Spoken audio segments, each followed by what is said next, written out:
Salutations, nobles voyageurs. Dans cette vidéo, je vais vous présenter une révolution technologique qui nous concerne déjà tous et qui va, je le pense, impacter profondément les domaines intellectuels et artistiques de notre société.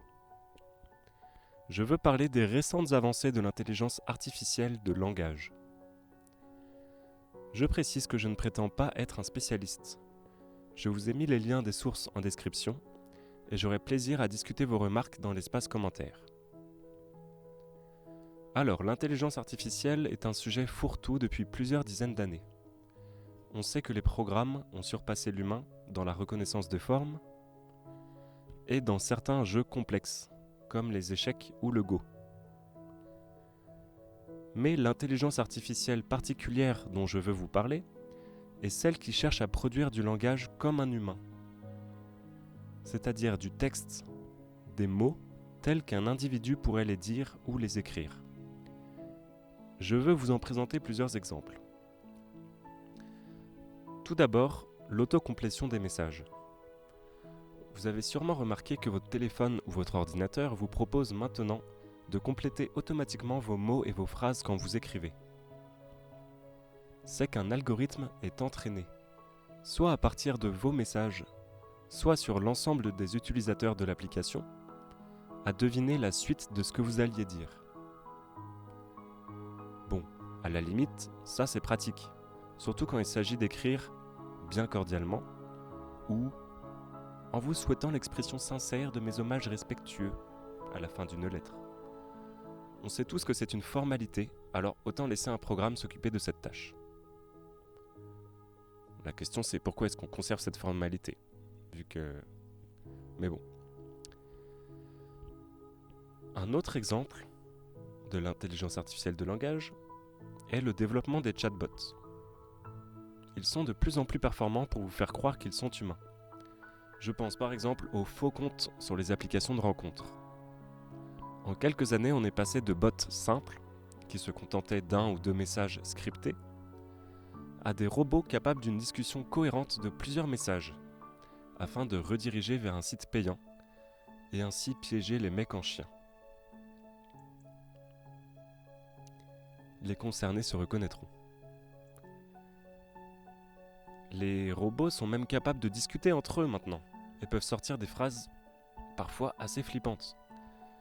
Ils cherchent simplement à imiter les messages de plateformes comme Reddit par exemple, dont les utilisateurs ont parfois un langage subtil, ironique, voire cynique. Tout ça pour dire que le test de Turing, décrit en 1950 comme la capacité d'un programme à parler comme un humain, ce test est de l'ordre du passé. Je ne m'étendrai pas sur les chatbots, même s'il y aurait beaucoup à dire. La science-fiction récente creuse beaucoup le sujet, notamment dans le film Ex Machina, que je vous recommande. Mais qu'en est-il de la capacité d'une intelligence artificielle à improviser, de manière crédible, un contenu long, comme un article de journal, un essai philosophique, ou même un roman? Alors, pour ce qui est de la création de romans, je voudrais rappeler qu'en 2016, il y a 5 ans donc, un concours de nouvelles au Japon autorisait les participants non humains. Apparemment, sur les 1450 écrits proposés, 11 provenaient d'intelligence artificielle. Il y avait 4 tours pour sélectionner la nouvelle gagnante et une intelligence artificielle a passé le premier tour. C'était il y a 5 ans. GPT-3, à prononcer à l'anglaise, évidemment, sorti en 2020, est l'algorithme le plus puissant de création de langage à ce jour, et de compréhension, pour des chatbots par exemple. Il s'est entraîné à imiter le langage humain en lisant une grande partie d'Internet. Pour se faire une idée, l'ensemble des articles de Wikipédia représente seulement 3% de ses sources d'entraînement. Il y a aussi l'ensemble des livres écrits par l'humain qui sont accessibles sur le web.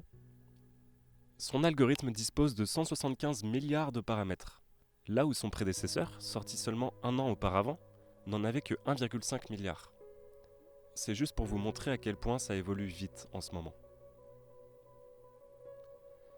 Une des applications de cet algorithme est le jeu gratuit AI Dungeon, que des amis m'ont fait découvrir récemment. Dans ce jeu, tu co-écris avec une intelligence artificielle un scénario d'heroic fantasy. Il n'y a qu'à donner quelques éléments sur le monde de départ et sur le personnage principal, puis on oriente l'intelligence artificielle paragraphe après paragraphe.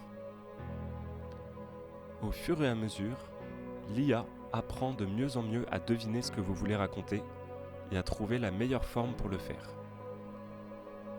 Cela peut produire des histoires de plusieurs centaines de pages.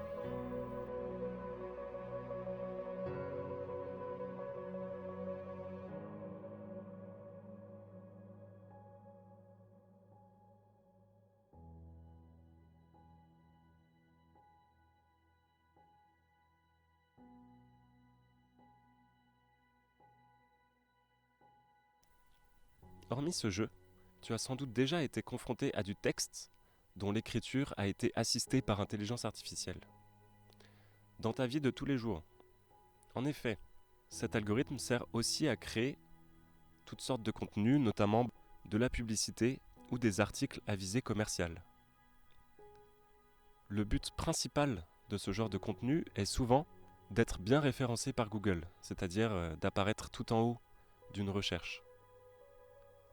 Je ne sais pas si vous vous rendez compte.